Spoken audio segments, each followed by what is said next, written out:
Good morning. Welcome into another edition of Let's Bet It. I'm Alex Glaze. Jared, we go to sleep. I don't know about you. I wake up in the middle of the night. I check my phone. There's craziness going on with the NBA draft and movement with, who's going to go number one, number two. So much movement. I go back to sleep. I wake up. I'm preparing for the show. Woj sends out one tweet, and the draft futures are just off the rails. Just what are you thinking right now? Because we're trying to prepare for this show. And I mean, you got to just keep refreshing Twitter because it seems like Woj is just on a mission to just tank the books today. Yeah, Woj nuked everybody. It was like a multiverse of madness, like nightmare overnight. And it's funny because I was working on a piece yesterday. I dropped it on Pickswise.com last night about the draft markets. And it's not my favorite market to swim in, like the NFL draft markets, which I love. I don't have that same passion for the NBA draft markets, but I know it has been something that a lot of people are interested in. So I tried to put out some information, and the far-fetched, crazy scenario of Paolo Banchero going first overall, thought we were getting that at one point this morning. We woke up this morning, and it was Banchero favored, the heavy favorite, minus 200 to be taken first overall. And then Woj sends out that tweet and just nukes the whole market. It got taken down for a little bit, and then it comes back up. Jabari Smith, basically Woj's tweet was listing that despite the fact that there's been some, movement and some rumblings, it is still pretty set that Jabari Smith first overall to the Magic, and then down the line we go. And then that prompted the market to be reopened, where Smith was a heavy favorite, like minus 10,000 at FanDuel, like unbettable odds. I don't know what to make of it at this point. Everyone who's in the know that I talk to says someone clearly caught wind of something over the last few days, and that pushed the market to where Banchero became a favorite. But Woj, I guess, has the final say and the biggest hammer, and he believes that it still will be Jabari Smith. So this is a very fluid situation. It could change another 3 or 4 times before the draft. I don't have any action in this market. I'm always honest with you about it, but man, oh man, I'm very confused. I'm very confused. We need Shams to come out with a tweet that is conflicting information with Woj. We need to see who really runs the NBA. That's what we need to just create utter chaos. Usually I side with the betting markets. Like, the betting markets are usually pretty good at predicting this stuff. I mean, clearly Woj sends out the tweet. Yeah, Woj sends out the tweet, and now, we got Jabari Smith at minus 10,000. So clearly he's running things when it comes to that. Now minus 6,000 now on FanDuel. So things are coming back down to earth a little bit. Just too much madness going on. But we're going to talk much more about the draft later on in today's show. But before we get into today's show, make sure you subscribe to the Pickswise YouTube channel. I'm watching your comments on YouTube right now. So drop any questions or comments you have there, and we might get to it during the show. And make sure you also subscribe to the Pickswise morning newsletter, Wise and Shine. It's free and provides you with all kinds of betting information that you need to start off your day in just one email. The link to that is in the description of the YouTube stream. On today's show, we're going to talk some baseball, NBA draft with Bobby Stanley, and then we're going to get a Stanley Cup recap of a crazy game last night, controversial finish, and kind of what that means moving forward as we look forward to Friday's Game 5. And then we're going to finish things off with our plays of the day. So without further ado, let's bet it, and let's start with baseball, Jared. And let's start with some no-run, yes-run first innings, because am I correct in saying this? You've kind of been on a little bit of a run with YRFIs. Is that correct? A little bit of a run? Yeah, it's been going well. I never get too high or too low with these, but at one point we had a streak of 8 consecutive YRFI bet wins. But to be fair, like, I had been in the red for most of the early parts of the season, and that streak pushed me into the green. We've been hovering back and forth over the last few days. The one thing I've learned doing baseball for a long time is, again, the marathon of the season. It forces you to not get very excited when you're on a winning streak. And on the flip side, don't get too down when you're on a losing streak. Just stay consistent with your process. Try to read the tea leaves and adjust your strategy as the season wears on. For example, earlier in the year, there were a lot of unders. Now we're seeing more runs being scored. The YRFIs have been hitting at a much higher rate. In fact, I did a month-by-month comparison with the YRFIs. And I was not surprised to learn that June has been the highest month so far. April was right at around 51%. a little bit of a dip in May, and now we're up to almost 53% YRFI rate in the month of June. So the scoring in the first inning especially has been up of late, and that's positive because, again, the public perception is there's more NRFIs than YRFIs because, a run in the first inning, how often does that happen? Well, it happens more often than not. So it is interesting to track these. But again, I'll continue to try to hone in on spots and matchups that I find favorable. And it's all about the price. Anything minus 110 or shorter, YRFI or NRFI, I feel comfortable at least giving a look to. It's when you get to the minus 120s and the minus 130s because of the fluky nature of these bets, not always worth the price. Even if the matchup is really good, paying that kind of price tends to catch up with you in the long run. Yeah, well, the YRFIs went 10-5 yesterday, are 529 to 509 on the season. And I'm looking at your card right now, and you are liking one today. Yeah, I think this is going to be my play of the day, but I'll mention it anyways because, again, this is the YRFI segment, so I want to make sure I give you guys a little bit of love. But I do like the Phillies and the Padres. YRFI today at plus 115. Ranger Suarez and Joe Musgrove is your pitching matchup. This is late night games. You got plenty of time to get this in. There's a decent chance that this line probably comes back down a little bit before the end of the night because, again, I'm noticing the YRFIs starting to pick up a little bit of steam. Ranger Suarez is a guy that we love to fade. Our guy, Ranger Suarez, yeah. Love fading Ranger Rick. Love fading Ranger Rick. He's about 50-50 on his YRFI NRFI splits this year, 7-6, so slightly ahead to the NRFI side. But when I look at his stats in the first inning, 311 batting average against and a 2.0 whip. That means for every first inning he pitches in, on average, he's allowing 2 base runners. So ducks on the pond for Ranger Rick. Joe Musgrove on the other side, he's been pretty good, and that's the negative side of this handicap. That's why we're getting a plus money price. Joe Musgrove, 9-3 to the NRFI this year, 4-1 at home, having a pretty solid season against the Phillies lineup that has had 5 consecutive NRFIs. So the Phillies lineup, despite, this Phillies lineup is stacked, especially at the top. Schwarber, Hoskins, Harper, Castellanos, Realmuto. That is a really good top 5 that has to face the starting pitcher in the first inning every game. And they're not scoring at a very high rate, below average on the season and well below average on the road this year. So Phillies lineup, they only scored 2 runs yesterday.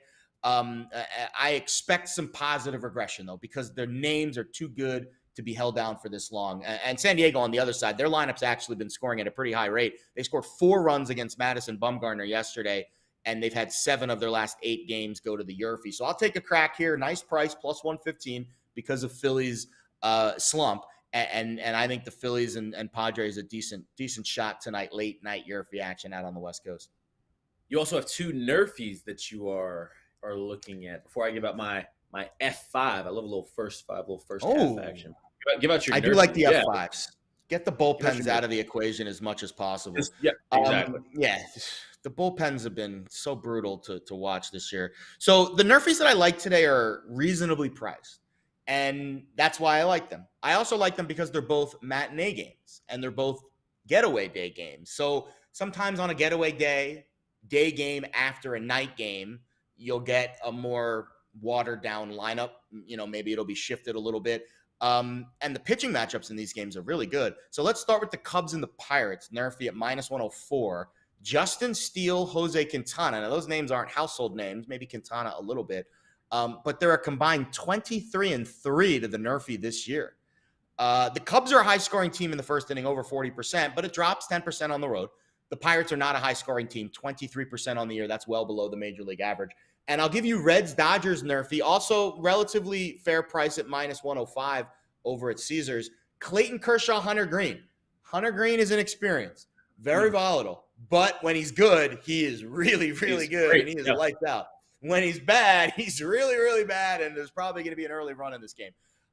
Clayton Kershaw has had 7 starts this year, Alex, and he hasn't given up a run in the first inning in any of them. So I like his chances of getting through the bottom of the first. The question is, can Hunter Green at home against a very good Dodgers lineup get through the top of the first inning unscathed? Again, basically coin flip odds, and I think I'll lean on the positive for Hunter Green because he's been pretty good of late. Again, the stuff is fantastic. And the matinee day game, getaway day, pushes me a little bit more towards the NRFI here. So I'll take a shot. I don't have anything else on my card today. I didn't like the walks prop slate. I do have a parlay for you, but I'm just all YRFIs and NRFIs today for my individual bets. So we'll be in and out very quickly. I'm getting called out in the chat, Jared. Help me out because my memory at times bro? can be a little spotty here. Someone's calling me out here for not jumping on the O's over 62.5 wins here. Did I ever say anything about the Orioles? Ever? I mean, to be perfectly fair, I'm on the under. So, well, I think that's I'm on the under 62.5 wins. I think that's kind of what they're hinting at. Maybe that I didn't jump on. Well, first of all, I would have never jumped on an over. Yeah, that's a tough bet. I also don't think I would have jumped on an under. So I don't think I would have said that. But yeah, the O's, I think 31 wins right now. I mean, long season. The O's are playing well. I don't know if they're going to keep it up, though. Long season. All right, yeah. Let me get into this F5 bet real quick before we move on here. Yeah. I'm looking at this Braves game, and I'm looking at it from a couple different ways here. But this Braves on the run line, first 5 -106 on FanDuel. Alex Wood versus Kyle Wright. The Braves, one of the best teams actually in baseball against left-handed pitching this season, batting .261 with a .334 on base percentage. So I like that a lot. And I have a lot of faith in the Braves bats, and I have a lot of faith in Kyle Wright, who is going to be on the bump this afternoon. Little matinee action, I believe 12:20 first pitch for the Braves. I'm going to get into that later with my plays of the day. Hint, hint, wink, wink. But yeah, Braves minus that half run for the first 5. Get in, get out. Even though, I mean, at 12:20, I could watch a baseball game. I could watch a game at 12:20. Listen, man, late. you got the Braves. You got them Braves on TV. Crack open an early beverage maybe on a Thursday. Watch a little golf at the Travelers. Nice little Thursday afternoon. Yeah. A lot of matinee games today. A lot of matinee baseball today to watch. They don't want to compete with the NBA draft later. Sounds like that's kind of what that is. Speaking of the NBA draft, we're just hours away. Ton of movement going on. Let's bring in Bobby Stanley to talk about it.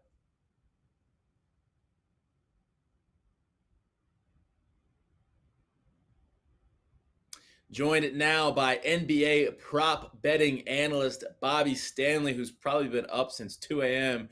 trying to make sense of what's been going on. I mean, Bobby, just it's been a crazy morning. What's going on? What are you seeing? Pointed out, it's been crazy overnight. I mean, we saw Paolo. He jumped to the favorite as high as -170. And then Woj drops a bomb, I guess, no less than an hour ago, and pretty much dictates the entire top 3 of the draft. And now all the lines are either removed or completely nuked. This has been the most fun NBA draft I've ever handicapped. It's been nothing but a roller coaster, but I'm excited for tonight. Fun or maddening or tilting makes you want to rip your eyeballs out. Maddening, Jared. Yeah, because, if you woke up and, I'm thinking about this from like the average bettor's perspective. If you're sitting there and you're holding a Jabari Smith ticket, because he was relatively fairly priced when the market opened, -105, -110, it moved to -200, -250 over the last few days. But if you were holding one of those Jabari Smith tickets from a few weeks ago, and then you wake up this morning and you see Paolo Banchero at -200 and you panic, and you say, oh, crap, like I need to come back on Banchero because obviously at this late in the game, when the odds move that much, it's hard to ignore it. And then all of a sudden, Woj comes back 30 minutes late. Like, let's say, oh, you made the panic bet back on Banchero. Now you're down equity. And then you see Woj come back and blow up the entire market a few minutes later. Like, my head would be spinning if I was betting this. Frankly, I think I trust Woj a little bit more because I think in this particular instance, the movement was so serendipitous, like it was just so like overnight randomly that it was probably someone covering themselves in case something crazy happened, and it maybe wasn't what the bettor thought was going to happen, but maybe what he hoped wouldn't happen. But I have no idea what to make of this, and this has been one of the more bizarre pre-draft processes that I can recall. By far. And we saw something somewhat similar in the NFL draft with Travon Walker and Aiden Hutchinson heading up to about a week before. But nothing to this extent. Not like that. No. I mean, I think Paolo is the most NBA-ready prospect in the draft. And then there was the whispers over the last 2 days. Chet Holmgren, they said going into the season, going into, I guess, the NBA draft season, I thought Chet was the lock for the number 1 pick. And then he's not releasing his medicals. So, I mean, we've been all over the place, and it's been tough to dictate. I looked at FanDuel before we started, -10,000 for Jabari to be the number 1 pick. But I've been talking to people on Twitter. There's some local markets that you can get Jabari at plus 150, plus 120. They haven't adjusted. Whether they honor those tickets or not is a completely different story. But the big accounts, they've completely adjusted to Woj's tweet. Well, Bobby, what do you make of? I mean, Woj tweeted out obviously the order here. I mean, it seemed like it could go a number of different ways before that tweet got sent out. I mean, kind of, do you see it the way Woj is kind of laying it out, or do you see maybe some potential for some trades? I mean, we've been hearing the Knicks want to move up potentially to number 4. Maybe they can get up higher. I don't know, but what are you seeing with these top 3 picks? I mean, Jared, actually, you had a tweet you sent out a few minutes ago that I thought was spot on. At this point, information is more valuable than data. I trust what Woj is saying. I trust that the books are protecting themselves for good reason. If they saw value out there, they would still have normal lines. They do not. They're shying you away completely from betting on this. I do think 1, 2, 3 goes Jabari, Chet, Paolo at this point. Whether I would do that as a GM is a completely different story, but from a betting aspect, I do think that's what we see. Now, as you pointed out, a trade, I do think we start entering trade territory at the number 4 overall pick with Jaden Ivey. The Sacramento Kings have clearly they've committed to a backcourt of Davion Mitchell and De'Aaron Fox when they move away from Tyrese Halliburton. Does it make sense for them to take Jaden Ivey at 4 after making that move mid-season last year? So I think that's really where we start to see the trade market heat up, particularly the Knicks. I heard possibly the Pelicans, possibly the Grizzlies. So it's going to be very interesting. I think 4 is where this draft really starts taking off. Yeah, it's a shame you can't bet on the number of trades. That's a shame. Keegan Murray at plus 155 on FanDuel to go 4. We've heard some rumors that the Kings have some interest in him. Do you see any value with Murray, trades aside, at that number 4 pick? If Sacramento stays with the pick, I think Keegan Murray, you can get some value there. I think last night it was plus 145. Today it's probably still in that range. Keegan Murray could potentially be a Pascal Siakam. I've read reports a bigger Otto Porter. That's a fit in Sacramento. Now, they're not the most reliable franchise as far as evaluating talent, making good draft moves. Hint, hint, Marvin Bagley over Luka. But if they stay put, I don't know if Jaden Ivey's the pick. So if you see them staying there at 4, it could very well be Keegan Murray. And there's a little bit of value there at plus odds.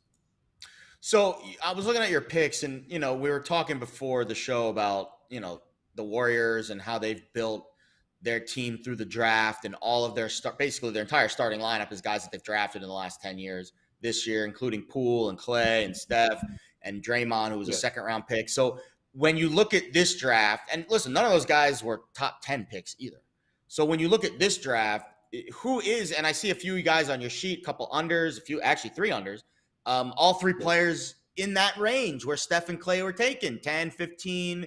The guys on your list, are they impact players, or are they just players that, because of the numbers, you think, hey, this is where I think they're going to be drafted, and I think that, the teams that are in these first few spots are going to be taking them? No, you nailed it. There's tons of value. The top 4 is pretty much locked in from a talent standpoint, but once you get into that 5 to 15 range, very heavy on wings. A lot of potential here in these wing players. And it's a copycat league. We saw Andrew Wiggins, Klay Thompson, Jason Tatum, Jaylen Brown. These are guys that get it on the perimeter. They can switch defensively. And I think we see a lot of that entering the teens in the middle of this draft. So a couple of guys really stand out for me. Depending on the situation they land in, could be impactful in year 1. Haven't really seen a rookie impactful on a contender since, I would say, Tyler Hero for the Miami Heat 3 years ago. Yeah. But a couple of these middle of the pack teams, they can really find some value here. And I think 3-4 years from now, when we look back, there could be some all-stars in the middle of this draft. One guy that stands out to me, one of my favorite players, he's from France, but he played in the NBL, Ousmane Dieng. I have him at under 11.5, and there's some value there in the top 10.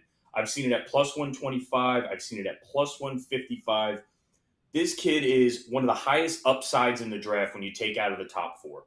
6'10", 216 point forward.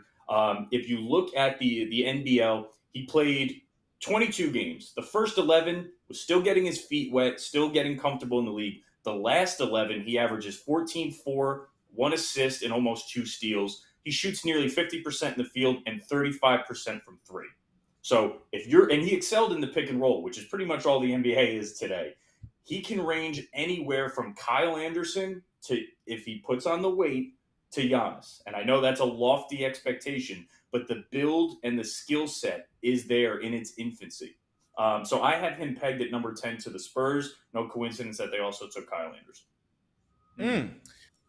Why don't you run through the rest of your cards? I'm looking a guy that stands out to me, Ty Washington under 19.5. I like that one a lot.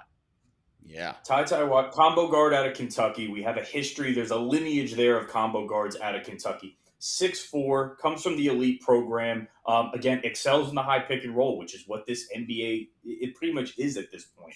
He lacks elite athleticism. He lacks explosion. But guys like Jordan Poole, guys like Tyrese Maxey, who went in the second half of drafts, are making impacts in this league as combo guards. I think Ty Washington fits that role. So could he be Campaign? Could he be George Hill? Or could he be that Jordan Poole, Tyrese Maxey? We don't know. I see him at 17 to Minnesota, but he could also go earlier than that. So Ty Washington under 19.5 at minus 110. I see a lot of value there.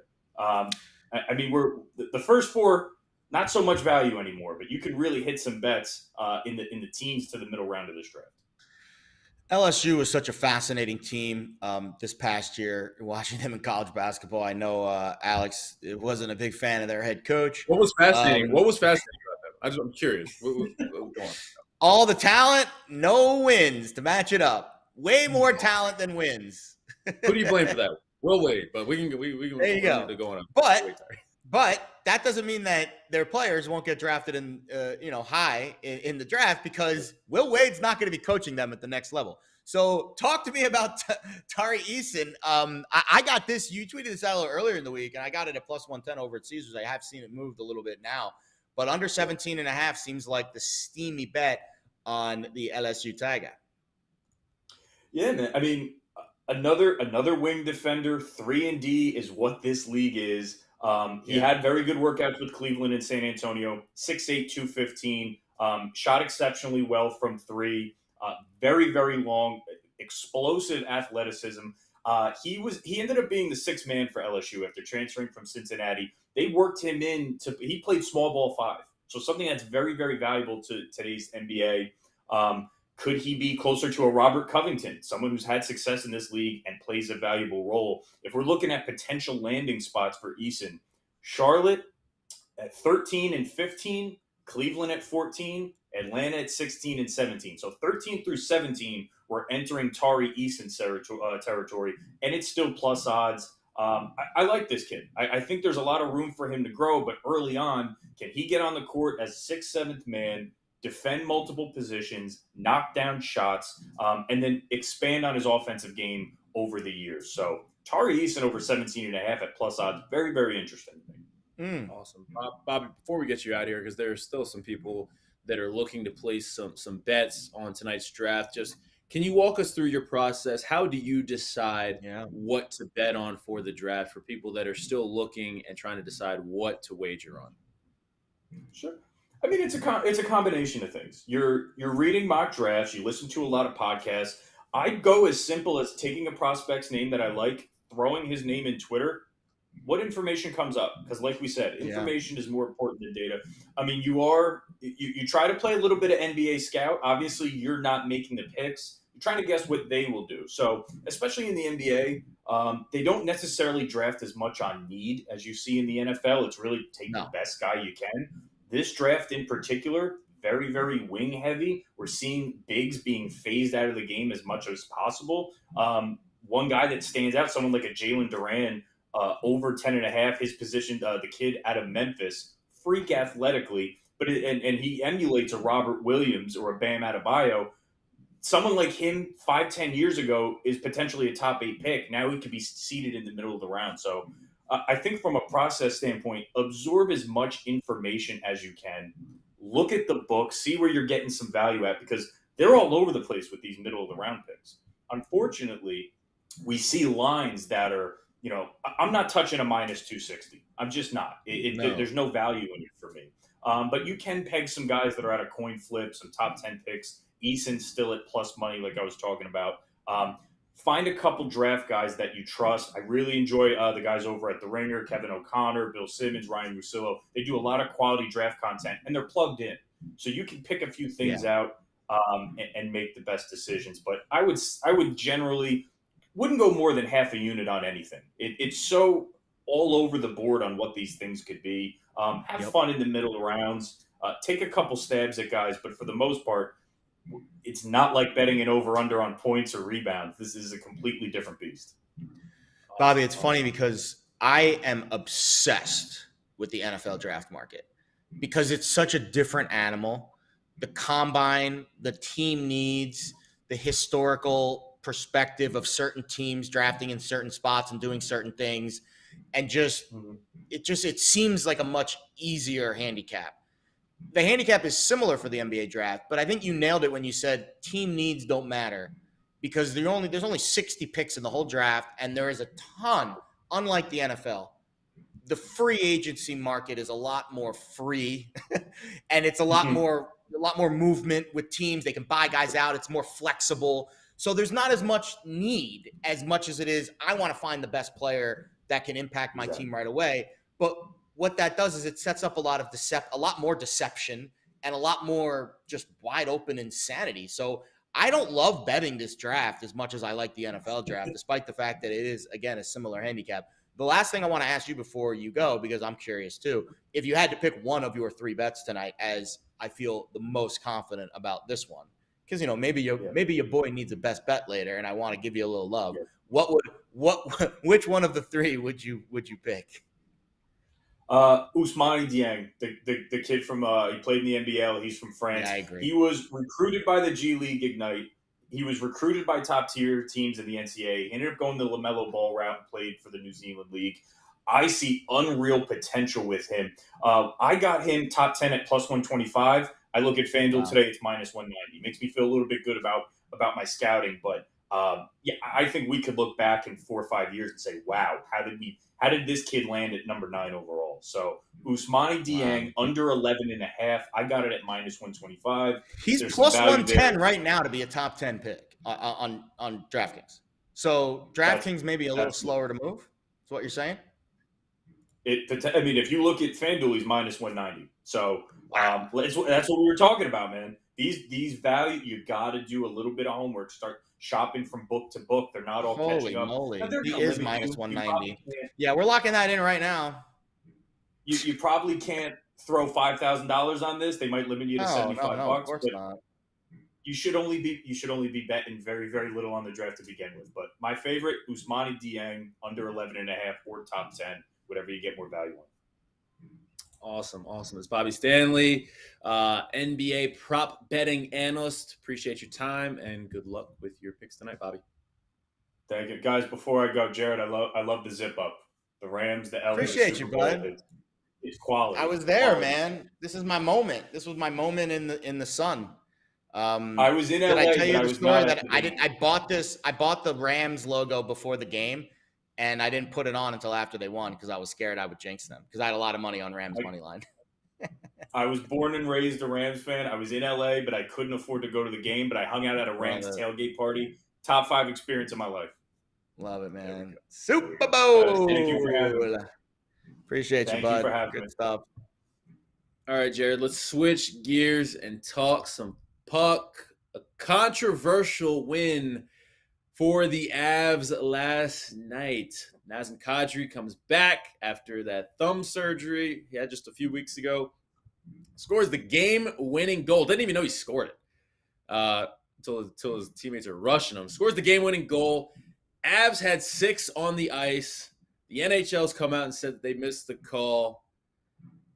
And now the Avs are just one win away from winning the Stanley Cup. Only one team ever has overcome a 3-1 series deficit in a Stanley Cup final. So the Lightning fighting an uphill battle. What did you make of last night's game, and what do you make of, Game 5? Is this thing over? Yeah, on Friday. Yeah, it's over. I don't know if it's over on Friday, but the Lightning are not winning 3 straight against what has so far. The Avs are 15-3 in the playoffs. They've lost 3 playoff games, 1 in each round. Or excuse me, 2 in the Blues round and the sweep in the other round. But averaging 1 loss per round. I mean, it's remarkable how good that they have been. And I'll be honest, I kind of was leaning towards the Avs last night. The odds were telling me the Avs were the right side because the Lightning were basically -110 in game 3, and they were dominant, absolutely dominant in that game. And the odds reopened at the same price in game 4, which I thought was curious. I was like, Lightning really didn't get any of the market love after what was a really good performance in game 3. And that kind of told me that game 4 was likely going to tilt a little bit back to Colorado. And that game was kind of back and forth. I think either team could have won. It went to overtime. Controversy, that's what happens in hockey. You need a little puck luck over the course of your postseason to win the Stanley Cup. And the Avs got it last night. I think the Avs were probably going to win the series anyways. But after getting a favorable bounce, favorable call, whatever you want to call it, now they definitely are going to win the series. So congratulations to Colorado because they deserve it. They are a worthy champion. No one is going to look back on this postseason run and say the Avs didn't deserve to upend the 2-time defending champs. From a gambling perspective, really tough to bet the Lightning. I mean, you're not going to lay it with the Avs at this point because you expect them to win. And it's really only, you're either going to lose a big whopping of a juice bet or you're going to look, you're going to win and you're supposed to win. But I think maybe you can play the puck line in game 5, but we'll talk about it tomorrow and we'll see what the odds, how the odds shake out. Puck line, maybe a fair bet. We got to give Darcy Kemper some love here too, because he was kind of a big question going into the series, and he's been playing out of his mind. Really, really impressed with how he's been playing.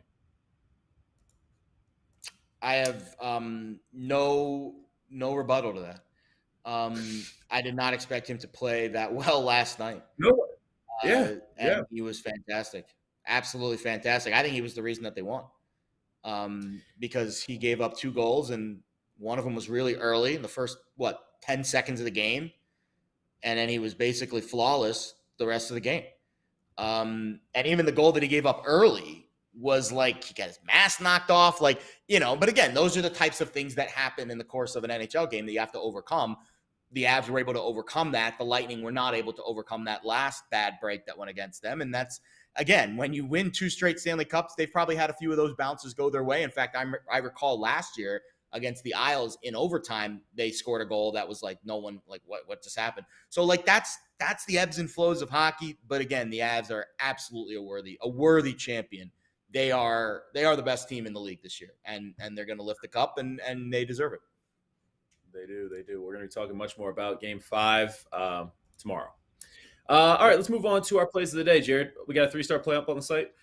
Oh, let's take a look here. I was so invested in this Jabari Smith, Paolo Banchero news. I went off the beaten path here with my website tracking this morning. Yeah, Minnesota, Cleveland.